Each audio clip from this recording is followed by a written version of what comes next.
দেখেন একটা কবুতর আপনি বাড়িতে পুষেন, মেনা লোক পায়রা পুষে, কবুতর পুষে, সকাল বেলাতে যখন খোপগুলোকে খুলে খোপের ভিতর থেকে ভর করে উড়ে যায় কবুতরগুলো, গিয়ে একটা জায়গাতে ওরা ঝাঁক মিলে বসে। আর তখন যে কবুতর পুষে সে তখন চাল ছিটিয়ে দেয়, না হয় গম ছিটিয়ে দেয়, রাই ছিটিয়ে দেয়, ধান ছিটিয়ে দেয়, তখন ও খুঁটে খুঁটে ধান খায়, কবুতরগুলো খুঁটে খুঁটে ধান খায়।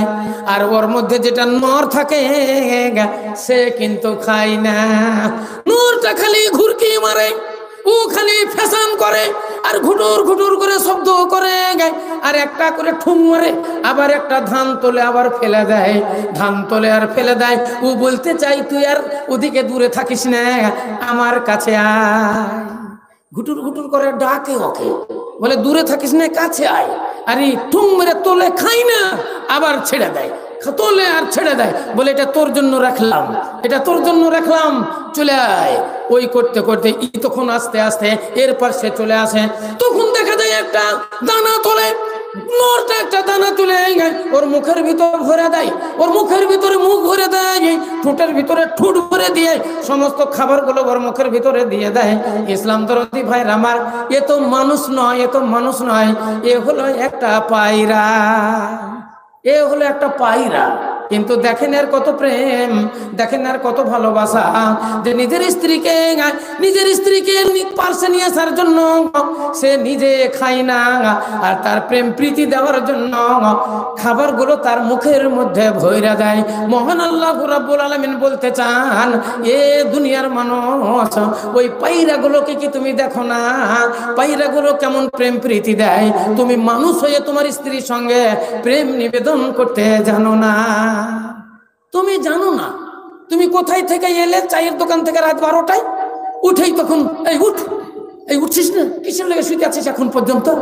তুমি যে 12টা পর্যন্ত আড্ডা মেরে এলে, ওটা থাকলো পড়ে, মারলে এক লাথি মেরে ওকে উঠিয়ে দিয়ে বলে তোর শুধু খুব নিদ না, তোর খুব নিদ, মারবো লাথ, যা বলার বললো, কিন্তু আগে পিছে কিছুই হইল না। ইসলাম দরদি ভাইয়ের আমার, আল্লাহ বলছেন ওই কবুতরটার দিকে তাকাও, দেখো তুমি ওই মুরগিটার দিকে তাকাও, মুরগ আর মুরগি দেখবেন এরাও তাই, হাঁসগুলো দেখবেন তাই।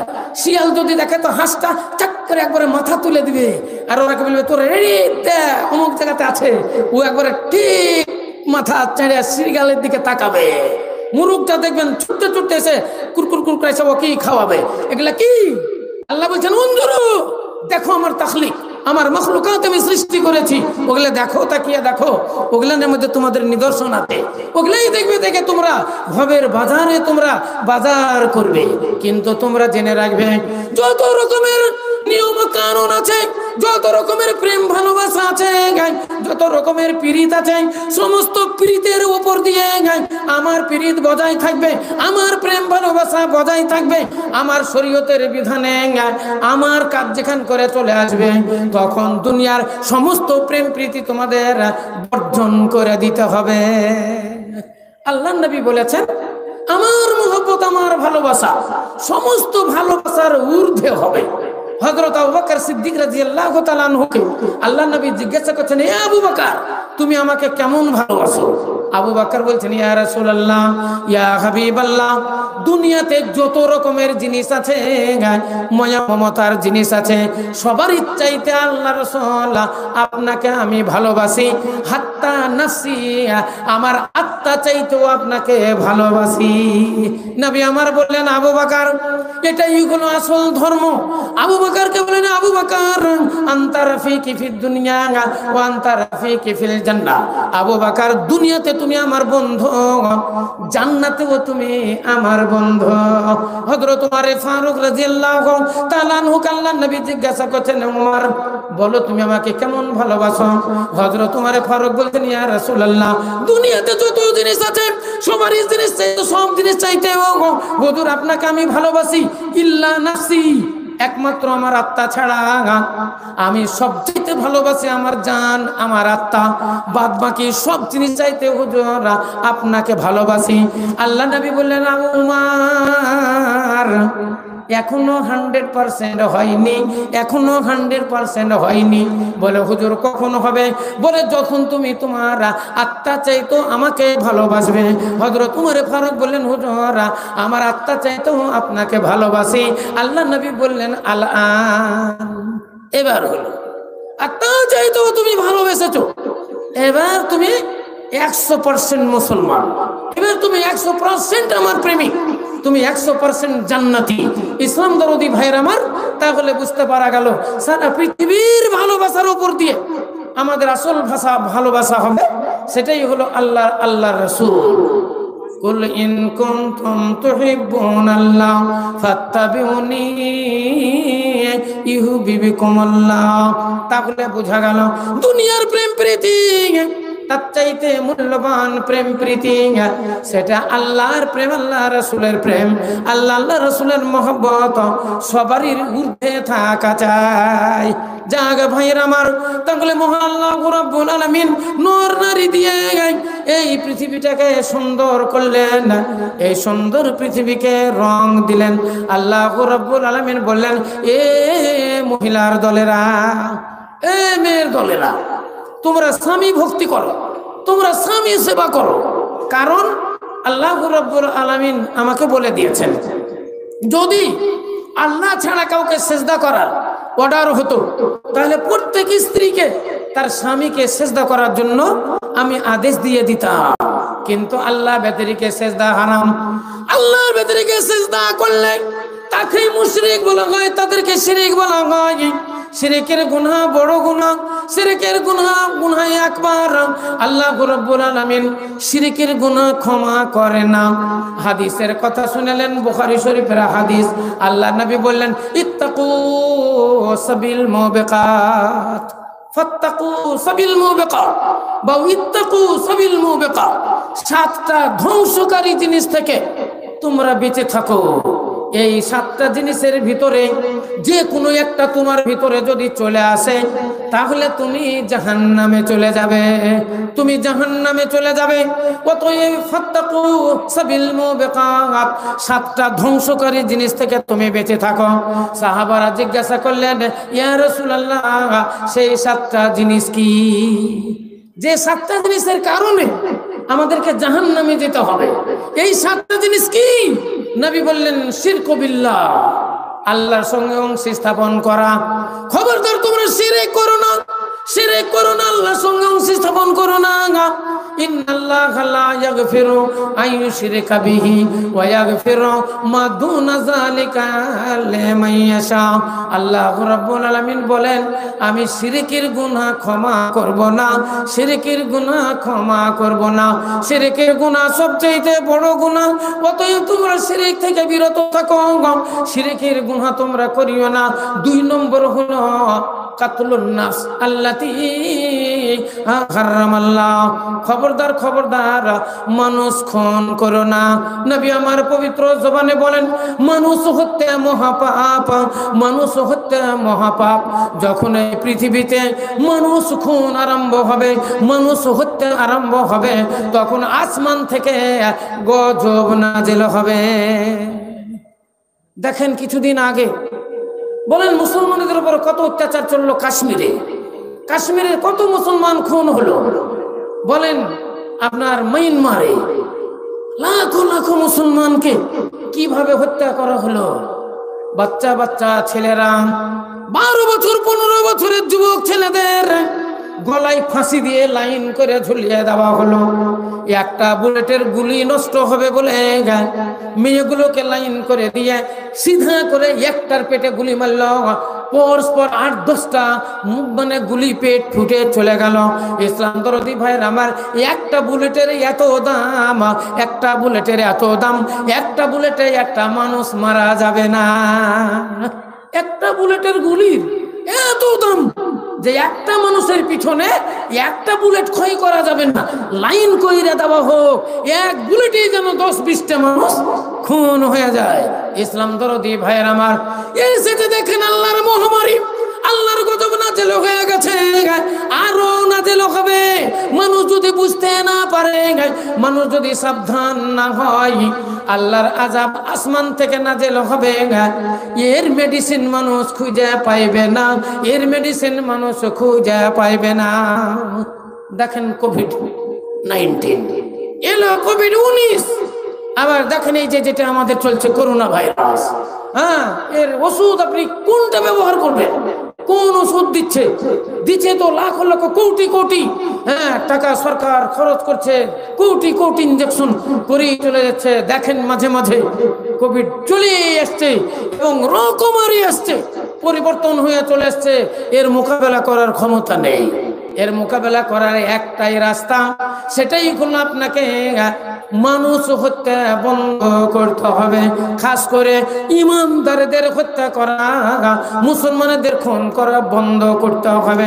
মুসলমানদের খুন বন্ধ হলে, ইমানদারদের খুন বন্ধ হলে, আল্লাহ বিরোধীদের খুন বন্ধ হলে, আল্লাহ ওয়ালাদের খুন বন্ধ হলে, দেখবেন সমস্ত রকমের বালা, আসমানি বালা বন্ধ হয়ে যাবে। হাদিসে লেখা আছে সুদখোর, এই সুদখোরের নামাজ কবুল হবে না যতক্ষণ পর্যন্ত ও সুদ ছেড়ে না দিবে। একটা জায়গাতে যদি মল পড়ে থাকে, ওই মলের গন্ধ যাবে না যতক্ষণ পর্যন্ত ওই মল দূর না করা যাবে।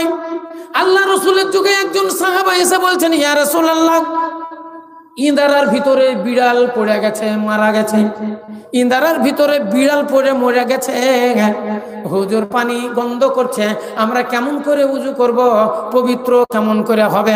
আল্লাহ নবী বললেন, 100 ডোল পানি তুলে ফেলে দাও, 100 ডোল পানি তুলে ফেলে দাও গা, পানি পবিত্র। এসে 100 ডোল পানি তুলে ফেলে দিলে আরো গন্ধ। আল্লাহ রাসূলকে বলছেন, হুজুর 100 ডোল পানি তো তুলে ফেলে দিয়েছি, কিন্তু আরো যে গন্ধ। আল্লাহ রাসূল বলছেন, বিড়ালটা তুলে ফেলাইছো? তো বলছে, হুজুর বিড়াল তুলিনি। তাহলে কুয়ার ভিতরে থাকলো বিড়াল পড়ে, আর এই পানি তুলে ফেললে কি গন্ধ যাবে? আপনার শরীরে যদি কোনো জায়গায় পায়খানা লেগে থাকে, বলেন আপনি যতই উঁচু করেন পবিত্র হবে? ও তো লেগেই আছে, গন্ধই লেগে আছে। আগে ওটাকে পরিষ্কার করেন, আগে পায়খানা পরিষ্কার করেন, তারপরে উযু করেন, পবিত্র হন, আপনার গায়ের গন্ধ চলে যাবে, আপনি পবিত্র হবেন। ইসলাম দরদি ভাইয়ের আমার, ইয়েতিমের মাল হক হবে, ইয়েতিমের উপর অত্যাচার হবে, ইয়েতিমদের মারা হবে, ইয়েতিমদের খুন করা হবে, মুসলমানদের হত্যা হবে, মুসলমানদের খুন হবে, ইমানদারদের উপর অত্যাচার জুলুম চলবে। আর আপনি মনে করছেন ইনজেকশন করে বালা দূর করব, কখনোই হবে না। যে কারণে এসেছে ওই কারণটা বন্ধ করতে হবে, তবেই এই মহামারী বন্ধ হবে, তার আগে বন্ধ হবে না। তাহলে বুঝতে পারা গেল, নবী আমার পবিত্র জবানে বললেন, 7টা ধ্বংসকারী জিনিস থেকে বাঁচো। 1 নম্বর, আল্লাহর সঙ্গে শিরক করিও না। 2 নম্বর, কাতলুন নাফস আল্লাতী হারামাল্লাহ, নিরীহ মুসলমান যারা, আল্লাহ ভীরু ইমানদার মুসলমান যারা, মুমিন মুমিনা যারা, আল্লাহ ওয়ালি যারা, তাদের উপরে অত্যাচার জুলুম করো না, তাদেরকে খুন করো না, তাদেরকে হত্যা করো না। 3 নম্বর হলো সিহির, জাদু মন্ত্র করো না, জাদু করো না। জাদু থেকে তোমরা বেঁচে থাকো। জাদু যে করবে সেও জাহান্নামে যাবে, আর জাদু যারা করাবে এবং তার প্রতি বিশ্বাস করবে তারাও জাহান্নামে যাবে। তাই আল্লাহ রাসূল বললেন, আসিহর, জাদু। 4 নম্বর হলো আকলুল মাল আল ইয়াতীম, ইয়াতীমের মাল ভক্ষণ করিও না। 5 নম্বর হলো আকলুর রিবা, সুদ খাইও না। সুদখোর যারা সুদ খায়, তাদের ইবাদত বন্দেগী আল্লাহর দরবারে কবুল হবে না, আল্লাহর দরবারে কবুল হবে না যতক্ষণ পর্যন্ত সুদের কারবার ছাইড়া না দিবে। এর একটাই ওষুধ, সেটাই হলো সুদ ছেড়ে দিতে হবে। সুদ ছেড়ে দিলেই আপনার ইবাদত বন্দেগী আল্লাহর দরবারে কবুল হবে। মদখোরের নামাজ কবুল হবে না, এর ইবাদত বন্দেগী কবুল হবে না। এর ওষুধ একটাই, ওকে মদ ছেড়ে দিতে হবে, তবেই আল্লাহ রাব্বুল আলামিনের দরবারে আল্লাহর ইবাদত বন্দেগী কবুল হবে। তারপরে 6 নম্বর হলো 6 নম্বরে আল্লাহ নবী বললেন ফিরারু মিনাজ যাহাব, যুদ্ধের ময়দান থেকে পালিয়ে যেও না। আল্লাহ রাব্বুল আলামিন বলেন জাহিদু ফি সাবিলিল্লাহ, আল্লাহর রাস্তায় তোমরা জিহাদ করো, বিআমওয়ালিকুম ওয়া আনফুসিকুম, তোমাদের জান দিয়ে এবং তোমাদের মাল দিয়ে। খবরদার খবরদার, যুদ্ধের ময়দান থেকে পালিয়ে যেও না। যদি তুমি মরে যাও শহীদ হয়ে যাবে, যদি মরে যাও তুমি শহীদ হয়ে যাবে, আর ফিরে যদি আসো তুমি গাজী হয়ে যাবে। অতএব খবরদার খবরদার, যুদ্ধের ময়দান থেকে পালিয়ে যাও না। ওয়াকাজফুল মুহসানাতিল মুমিনাতিল গাফিলাত, আল্লাহ নবী 7 নম্বরে বর্ণনা দিলেন সতীপতি মেয়েদের উপরে ব্যভিচারের ধাব্বা দিও না। সতী মেয়ে যারা, তার উপরে অসতীর ধাব্বা তোমরা দিও না, মানে অসতী বলে তুমি তাকে প্রকাশ করিও না। যদি মিথ্যা তহমত দিয়ে থাকো তুমি জান্নাত পাবে না, তুমি জান্নাত পাবে না। এই 7টা জিনিসের জন্য আল্লাহ রাব্বুল আলামিনের নবী ধমকি দিলেন, এবং এই 7টা জিনিসের জন্য আল্লাহ নবী সাবধান কইরা দিলেন। ইসলাম দরদি মা বোনেরা, তাহলে এটা তাবলীগে জলসা আমি আগেই বলেছি আমাদের পরিবর্তন করতে হবে। আমরা যারা নামাজি হয়ে যাব, বেরোজাদার যারা তারা রোজাদার হয়ে যাব। ডোন্ট কেয়ার ভাবে রাস্তাঘাটে যে মেয়েরা চলাফেরা করে তারা এবার সংযমী হয়ে যাবে, তারা এবার সংযমী হয়ে যাবে, তারা এবার রাস্তাঘাটে আবরণের সঙ্গে চলাফেরা করবে, পর্দাতে থাকবে। পর্দায় থাকবে বলে আপনি ডাক্তারখানা যেতে পাবেন না, আপনি শ্বশুর বাড়ি যেতে পাবেন না, বাবার বাড়ি যেতে পাবেন না, জামাই বাড়ি যেতে পাবেন না, তা নয়। আপনি সব জায়গায় যান, শ্বশুর বাড়ি যান, বাবার বাড়ি যান, জামাই বাড়ি যান, যদি দরকার হয় আপনি জালসা শুনতে যান, আপনি আরো কোনো জায়গাতে যান, ডাক্তারখানা যান, কিন্তু আবরণের সঙ্গে যান, শরীরটাকে আবদ্ধ করে যান। খালি কালো বোরখা পরতে হবে, মাথা থেকে পা পর্যন্ত কালো কাপড় দিয়ে ঢেকে নিতে হবে। বোরখা পরতে হবে, এর নাম পর্দা নয়। পর্দাগুলো মাথা থেকে পা পর্যন্ত তোমাকে আবরণ করতে হবে। তুমি যাই দিয়ে পারবে, 10 হাত কাপড়ের উপরে তুমি পারো একটা ওড়না দিয়ে দাও, পারো একটা মোটা চাদর দিয়ে দাও, চাদর দিয়ে তুমি শরীর আবরণ করো, তোমার পেট যেন দাম না থাকে। এমন বস্ত্র পরিধান করবে যাতে তোমার শরীরের আবরণ হয়, এমন বস্ত্র পরিধান করবে না যেই বস্ত্র পরিধানের পরেও অর্ধ উলঙ্গ মনে হবে।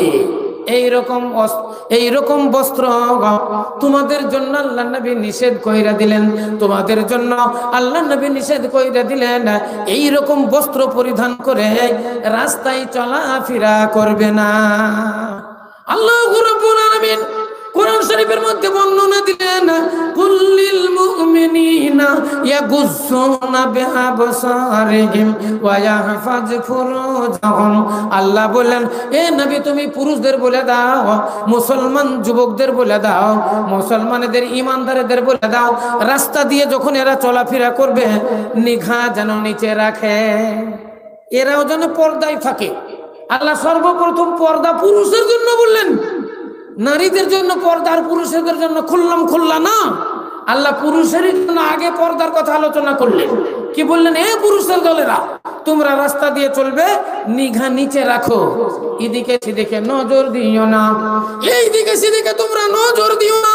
ওয়াকুল্লিল মুমিনাতি ইয়াগযুদনা বিআবসারিহিন্না ওয়া ইয়াহফাজনা ফুরুজাহুন্না। আল্লাহ রাব্বুল আলামিন বলেন এ মহিলার দলেরা তোমরা রাস্তা দিয়ে যখন চলাফেরা করবে তোমরা নিঘা নিচে রাখো, এদিকে সেদিকে তোমরা নজর দিও না। এ বেপরদা যাওরো তো সারে আরো তার মরদের, এ বেপরদা যাওরো তো সারে আরো তার মরদের, দুজনাকে এ দোজকে ভিজিবে গজব এলাহি সাই আওরাত মরদ দই, এই ঝটাপটি ঝগড়া লাগিবে।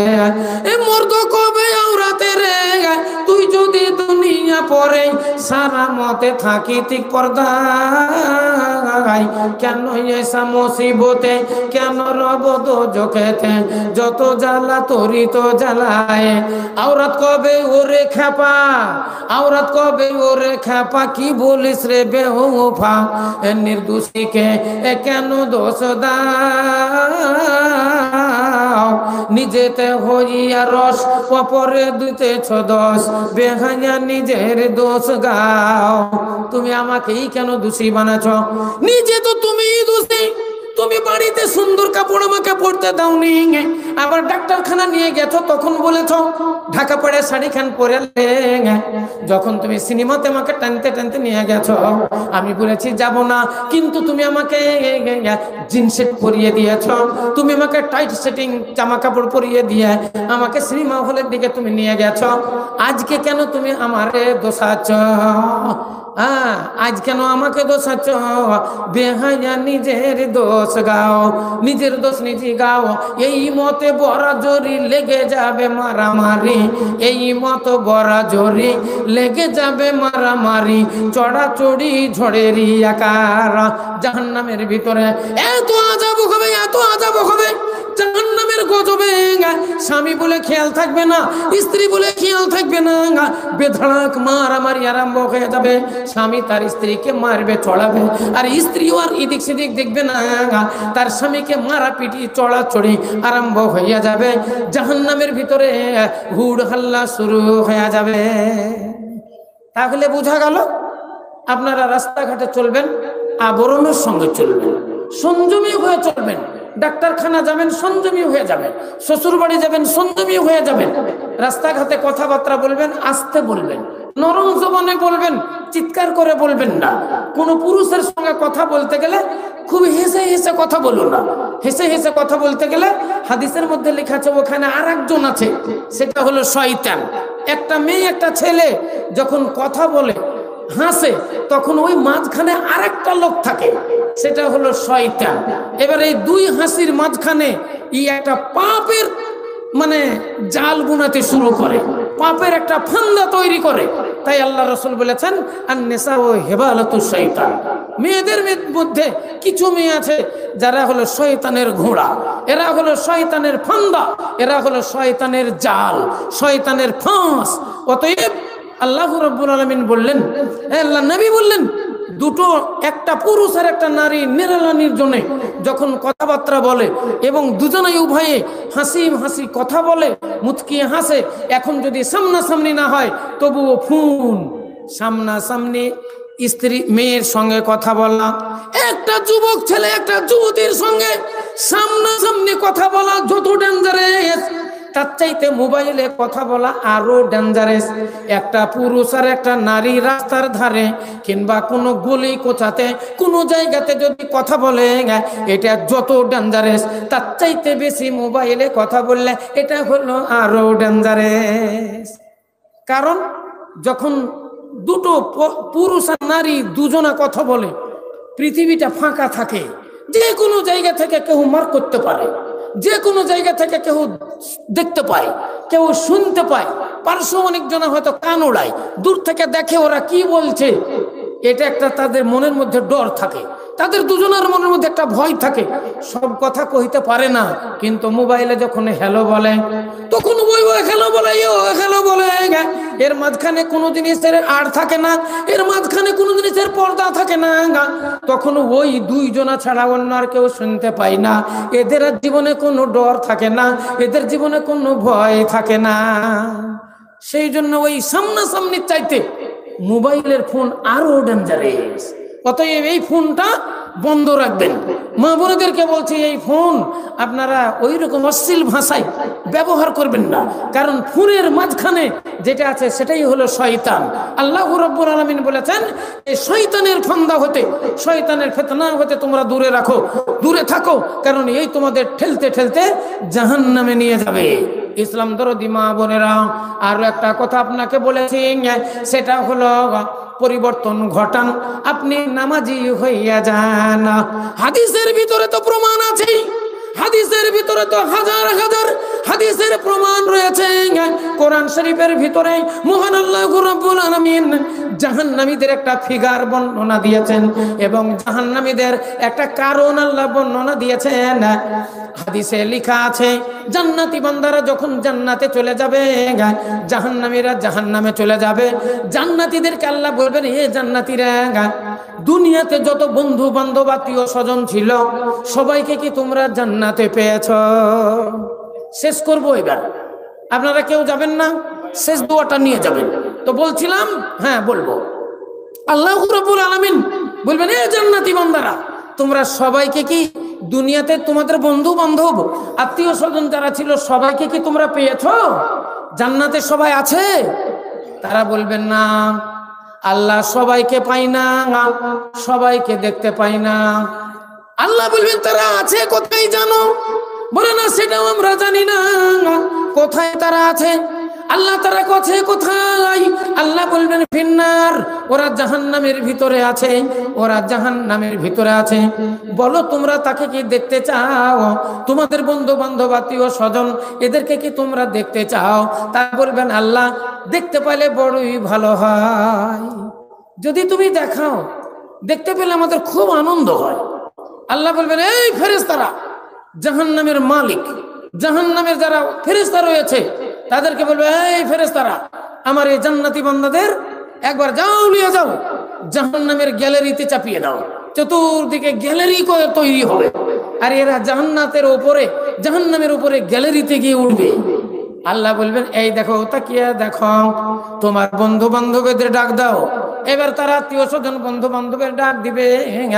তারা পুড়তে পুড়তে জ্বলতে আর অত্যাচারে তারা সমস্ত ওই অবস্থায় লটপট করতে করতে তাদের কাছে এসে উপস্থিত হয়ে যাবে। এরা বলবে, মা সালাকাকুম ফি সাকার, ভাই আমরা তো জান্নাতে চলে গেছি, তোমরা জাহান্নামে কিসের কারণ? এরা একসঙ্গে খেতাম, একসঙ্গে উঠতাম, একসঙ্গে বসতাম, একই সঙ্গে তো বন্ধু, অথচ আমি চলে গেলাম জান্নাতে আর তুমি চলে গেলে জাহান্নামে, কিসের কারণ?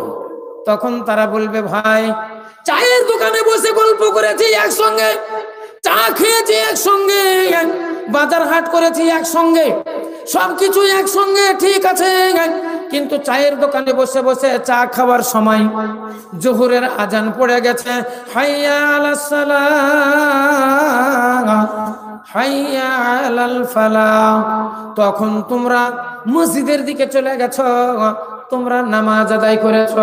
আর হাইয়াল সালাহ হাইয়াল ফালাহ শুনে আমরা মসজিদে যাইনি, আমরা মসজিদে যাইনি, আমরা নামাজ পড়িনি, আমরা নামাজ পড়িনি। যেমনই জিজ্ঞাসা করবে, মা সালাকাকুম ফি সাকার, এই সাকার নামে আগুনের জাহান্নাম, এই আগুনের জাহান্নামে তোমাদের কে নিয়ে এলো? তখন বলবে, লাম নাকু মিনাল মুসাল্লিন, আমরা মুসল্লি ছিলাম না, আমরা নামাজের ধার ধারিনি। ওয়ালাম নাকু নুতিমুল মিসকিন, ফকির মিসকিন এসেছে, কত খাবার চেয়েছে আর কত তারা আহুজারি করেছে, কান্না করেছে, দুঃখের কথা আমাদের সামনে বলেছে, কিন্তু ডনকিয়ার ভাবে চলেছি, তাদের কথা আমরা কান দিনি, আমরা তাদের খাবার দিনি, আমরা তাদের পোশাক পরিচ্ছদ দিইনি, আমরা কিছুই তাদেরকে দিইনি, টাকা পয়সা গুনে গুনে রেখেছি, সেই জন্য জাহান্নামে এসেছি। ওয়া কুন্না নাখুজু মাল খায়েজিন, আর মৌলবি মৌলানাদের সঙ্গে আমরা তর্ক বিতর্ক কইরাছি। অনর্থক জানি, জানা জিনিস মৌলবিকে জিজ্ঞাসা করেছি। কেন জিজ্ঞাসা করেছি? যাতে ও অপমান হয়, অপদস্থ হয়, মৌলবি যেন আমার প্রশ্নের উত্তর দিতে না পারে, লোকে যেন তাকে দূরাই বাসে, আগামীর থেকে যেন ওর ভাত বন্ধ হয়ে যায়, ইমামতি যেন বন্ধ হয়, ইমামতি যেন ছুটে যায়, লোকে জানবে এ মৌলবি জানে না কিছু, তাড়িয়ে দে মসজিদ থেকে। আমরা অনার্থকদের সঙ্গে ঝগড়া করেছি, এই তিনটা কারণে তারা জাহান্নামে যাবে। এক নম্বর হলো লামনা কুমিনাল মুসাল্লিন, আমরা মুসল্লি ছিলাম না। দুই নম্বর হলো ওয়ালামনা কুনুতুইমুল মিসকিন, আমরা মিসকিন ফকিরকে খাবার দিনি।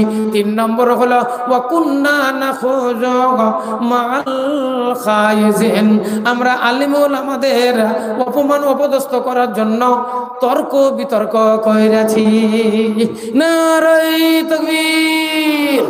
মনটি আমার ময়না পাখি খাঁচাতে রহে না, বারে বারে যাই চলে মন সোনার মদিনা। মনটি আমার ময়না পাখি খাঁচাতে রহে না, বারে বারে যাই চলে মন সোনার মদিনা। সামনে আমার আরব সাগর কেমনে হইব পার, পাখির মতো ডানার উপর নাই যে আমার পর।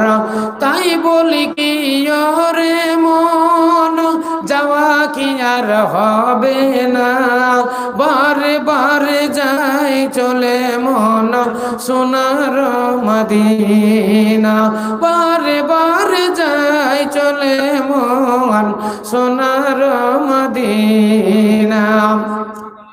আরব দেশের তেঁতুল মিষ্টি, মিষ্টি খাজুর বেদানা, আবে জমজম কুয়ার পানি খেয়ে দেখা হলো না, আবে জমজম কুয়ার পানি খেয়ে দেখা হলো না। তাই বলি কি ওরে মন, খাওয়া কি আর হবে না, বারে বারে যাই চলে মন সোনার মদিনা। বারে বারে যাই চলে মন সোনার মদিনা।